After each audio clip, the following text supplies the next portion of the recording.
Alright, so live na naman tayo guys. So nandito tayo sa ating PowerPoint. So, yan. So lesson natin ngayon is paano tayo mag-activate ng Microsoft 2016 using KMS Client Key. So yan.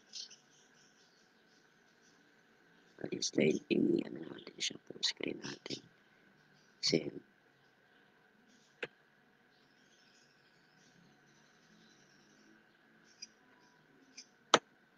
So an overview of Office 2016 is the latest version of the Microsoft Office productivity suite succeeding Office 2013. So yun yung overview natin. Then kung gusto nyo download si Microsoft Office, punta kayo dun sa pinaka-link niya sa ayan, dito sa msguides.com, get latest versions Windows-Office. So yun yung kailangan i-download yan. Ay, pwede siya ISO or yung zip file. So yun. Sorry. Extract the ISO from the zip file. So yun.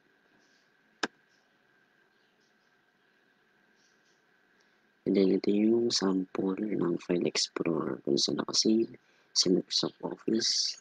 Ayan. And then click nyo yung setup na text.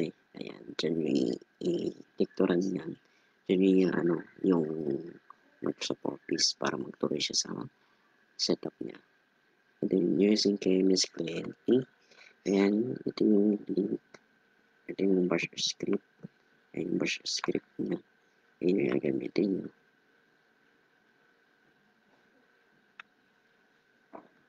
Ito yung sample ng kanyang CMD. And then to convert, ito yung gamitin yung script. Ayan. Yung script. And then ito yung sample screenshot. And then ito. To install client key, activate your Office. Make sure your Office is connected. Ayan. Ito yung papakita na. And then ito yung script. Copy-paste lang yun. Example. And then ito yung guides. Para sa gusto yung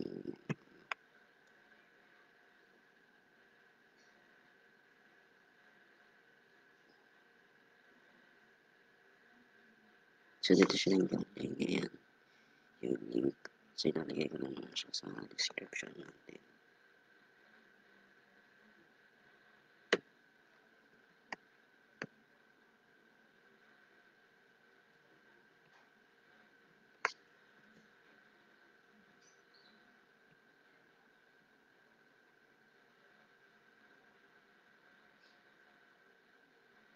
Alright guys, so ito lang yung ating video ngayon. So sana may natutunan kayo sa ating video guys. And thanks for watching.